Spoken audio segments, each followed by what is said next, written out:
መጽሐፈ ነህምያ ምዕራፍ 10 ያተሙትም እነዚህ ናቸው። የአካልያ ልጅ አገረ ገዢው ነህምያ፣ ሴዴቅያስ፣ ሠራያ፣ አዛርያስ፣ ኤርምያስ፣ ፋስኮር፣ አማርያ፣ መልክያ፣ ሐጡስ፣ ሰበንያ፣ መሉክ፣ ካሪም፣ ሜሪሞት፣ አብድዩ፣ ዳንኤል፣ ጌንቶን፣ ባሮክ፣ ሜሱላም፣ አብያ፣ ሚያሚን፣ ማዝያ፣ ሜልጋይ፣ ሸማያ እነዚህ ካህናት ነበሩ።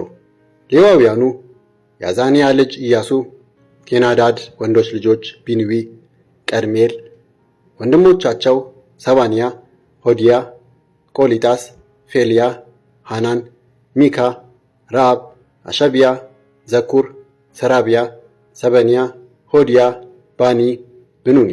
የሕዝብ መሪዎች ፋሮስ፣ ፋት፣ ሞዓብ፣ ኤላም፣ ዛቱ፣ ባኒ፣ ቡኒ፣ አዝጋድ፣ ቤባይ፣ አዶንያስ፣ በጉዋይ፣ አዲን፣ አጤር፣ ሕዝቅያስ፣ አዙር፣ ሆዲያ፣ ሐሱም፣ ቤሳይ፣ አሪፍ፣ አናቶት፣ ኖባይ፣ መቅጲያስ፣ ሜሱላም፣ ኤዚር፣ ሜሴዜቤል፣ ሳዶቅ፣ ያጹዋ፣ ፈላጥያ፣ ሐናን፣ አናያ፣ ኦሴ፣ ሐናንያ፣ አሱብ፣ አሎኤስ፣ ፈላ፣ ሶቤቅ፣ ሬኡም፣ ሐሰብና መስያ፣ አኪያ፣ ሐናን፣ አናን፣ መሉክ፣ ካሪምና በዓና። የቀሩት ሕዝብ ማለት ካህናቱ፣ ሌዋውያኑ፣ በር ጠባቂዎቹ፣ መዘምራኑ፣ የቤተ መቅደሱ አገልጋዮች፣ ስለ እግዚአብሔር ሕግ ብለው ራሳቸውን ከጎረቤት አሕዛብ የለዩ ሁሉ፣ ሚስቶቻቸው፣ ወንዶችና ሴቶች ልጆቻቸው፣ የሚያውቁና የሚያስተውሉ ሁሉ ቃለ መሐላ ፈጸሙ። እነርሱም ከወንድሞቻቸውና ከመኳንንታቸው ጋር በመሆን በእግዚአብሔር ባሪያ በሙሴ አማካይነት የተሰጠውን የእግዚአብሔርን ሕግ የጌታችንን የእግዚአብሔርን ትእዛዞች፣ ደንቦችና ሥርዓቶች ሁሉ ለመታዘዝ በዚህ እርግማንና መሐላ ቃል ገቡ። ሴት ልጆቻችንን በዙሪያችን ላሉት አሕዛብ አንሰጥም፣ የእነርሱን ሴቶች ልጆች ለወንዶች ልጆቻችን አንወስድም።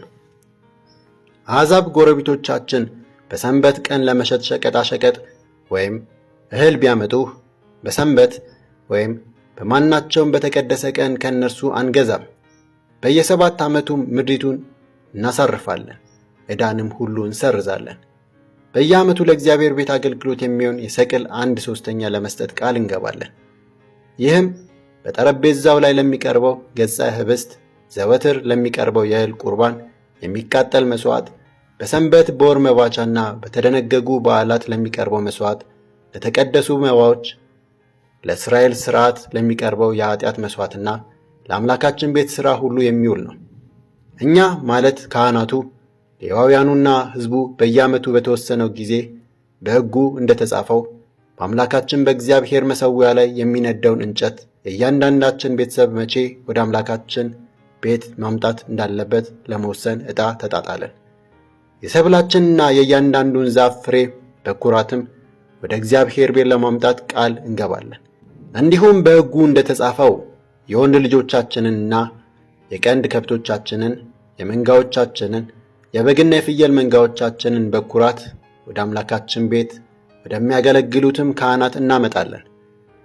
ከዚህም በላይ የቡሆአችንን፣ የእህል ቁርባናችንን፣ የዛፎቻችንን ፍሬ ሁሉ፣ አዲሱን የወይን ጠጃችንና የዘይታችንን በኩራት ወደ ካህናቱ ወደ አምላካችን ቤት ዕቃ ቤቶች እናመጣለን። እኛ በምንሰራባቸው ከተሞች ሁሉ ያለውን አስራት የሚሰበስቡት ሌዋውያን ስለሆኑ የሰብላችንን አስራት እንደ ሌዋውያኑ እናመጣለን። አስራቱን በሚቀበሉበት ጊዜም ከአሮን ዘር የተወለደው ካህን ከሌዋውያኑ ጋር አብሮ ይገኛል።